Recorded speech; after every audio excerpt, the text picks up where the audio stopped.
नमस्कार दोस्तों, आप सभी का स्वागत है आज के और एक नई कहानी में। मैं आज आपको सुनाने जा रहा हूँ एक ऐसी कहानी जो एक दिवाली की रात शुरू हुई, जब एक अमीर हवेली की मालकिन और उसके वफादार नौकर के बीच एक ऐसा रिश्ता बना जो उम्र भर का साथी बन गया।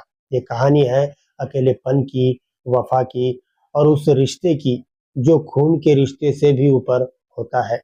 बैठकर आराम करिए और सुनिए ये दिल को छू लेने वाली कहानी। दिवाली का दिन था। पूरा शहर रोशनी से नहाया हुआ था। हर तरफ पटाखों की आवाजें और खुशबू थी। लेकिन राजविलास पैलेस के बंद कमरे में एक अजीब सी सन्नाटा पसरा था। मालकिन विद्या देवी अपने शयन कक्ष की खिड़की से बाहर रोशनी देख रही थी। उनके चेहरे पर कोई उत्साह नहीं था। 70 साल की उम्र में उनका शरीर जवाब दे रहा था, लेकिन आंखों में अब भी वही तेज था जो कभी इस हवेली को सबसे ताकतवर और दबंग मालकिन हुआ करती थी। ओम प्रकाश, उनकी आवाज कमजोर लेकिन आदेश देने वाली थी। ओम प्रकाश, जो 25 साल से इस घर में नौकर था, दौड़ता हुआ आया। उसकी उम्र भी अब 50 के पार हो चुकी थी। हाँ मालकिन, यह दिया यहाँ रख, खिड़की के पास। ओम प्रकाश ने दिया ले जाकर सही जगह रखा।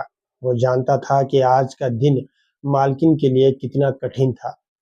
50 साल पहले इसी दिवाली की सुबह उनके इकलौते बेटे अनुराग ने दुनिया छोड़ दी थी, एक सड़क दुर्घटना में। और फिर 5 साल बाद उनके पति राजेंद्र सिंह भी चल बसे। तब से ये हवेली, जो कभी जश्न और रौनक का केंद्र हुआ करती थी, धीरे धीरे एक सूनी इमारत में तब्दील हो गई थी। ओम प्रकाश, तुम आज घर नहीं जा रहे? विद्या देवी ने पूछा। नहीं मालकिन, लड़का आ गया है दिल्ली से, वही देखभाल कर लेगा घर की। मैंने कहा है कि मुझे यहाँ रहना है। विद्या देवी ने उसकी तरफ देखा। ओम प्रकाश के चेहरे पर वफादारी की वही ठोस मूरत थी जो उसे हमेशा से दिखती रहती थी। तुम भी पागल हो, त्योहार पर घर नहीं जाता?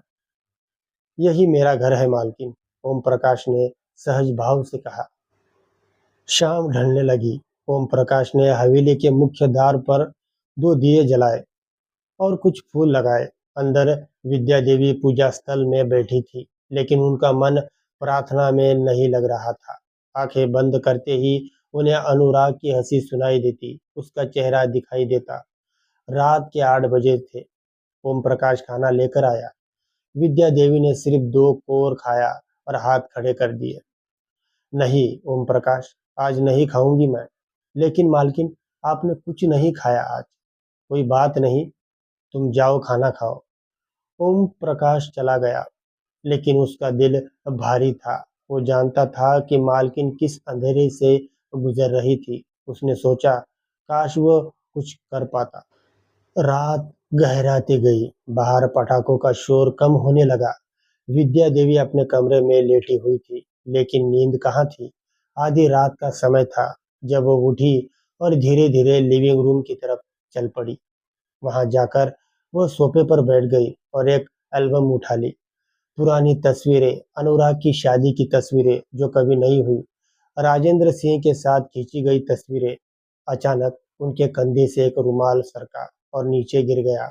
ओम प्रकाश, जो चुपके से दरवाजे के पास खड़ा ये सब देख रहा था, तेजी से आगे बढ़ा और रुमाल उठाकर मालकिन को दे दिया। विद्या देवी चौंक गई। तुम अभी तक जाग रहे हो? आपको कुछ चाहिए तो नहीं मालकिन? नहीं बेटा, कुछ नहीं। बेटा शब्द सुनकर ओम प्रकाश का दिल धक से रह गया। विद्या देवी ने उसे कभी इस तरह से नहीं बुलाया था। विद्या देवी की आंखों से आंसू बहने लगे। वो रुक नहीं पा रहे थे। सालों का दबा हुआ दर्द, अकेलापन और खालीपन एक साथ फूट पड़ा। ओम प्रकाश बेबस खड़ा देखता रहा, फिर हिम्मत करके बोला, मालकिन, रोइए मत। ये कहते हुए उसकी अपनी आवाज भर्रा गई। विद्या देवी ने सिर उठाया। आंसुओं से भरी आंखों से उन्होंने ओम प्रकाश को देखा, जो अब सिर्फ एक नौकर नहीं बल्कि उनके सबसे करीबी इंसान लग रहा था। और फिर वो हुआ जिसकी कल्पना ओम प्रकाश ने कभी नहीं की थी।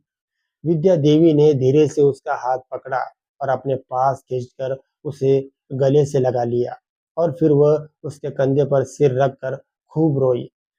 सिसकियों के बीच वह बड़बड़ा रही थी, सब चले गए, मैं अकेली रह गई, तुम ही हो अब। ओम प्रकाश स्तब्ध खड़ा था। मालकिन का यह स्नेह, यह विश्वास उसे एक अजीब सी गर्मी दे रहा था। उसने हिम्मत करके अपना हाथ उनकी पीठ पर रखा और धीरे धीरे से थपथपाने लगा।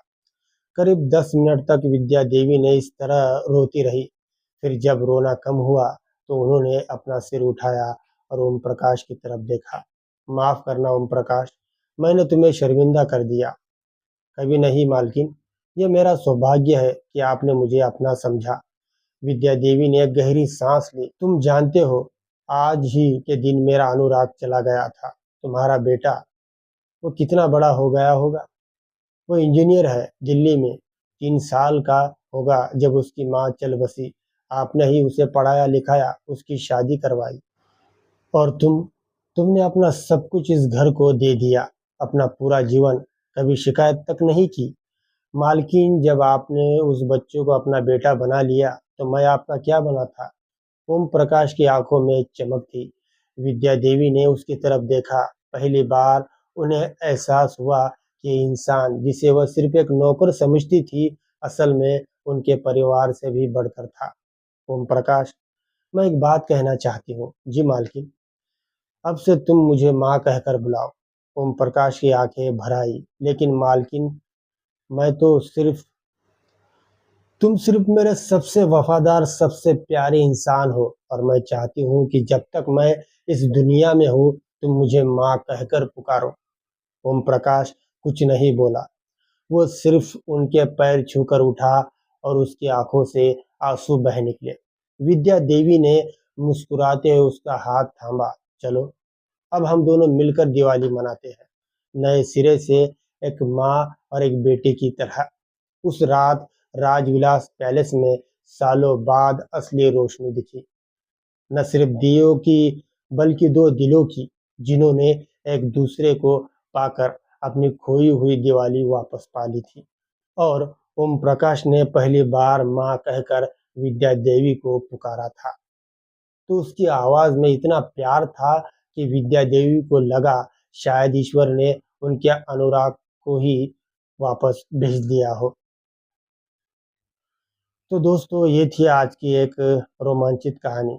आशा करता हूँ कि आपको ये आज की कहानी पसंद आई होगी। दोस्तों, अगर ये कहानी आपको पसंद आए तो प्लीज़ इस वीडियो को लाइक और चैनल को सब्सक्राइब करना ना भूलें।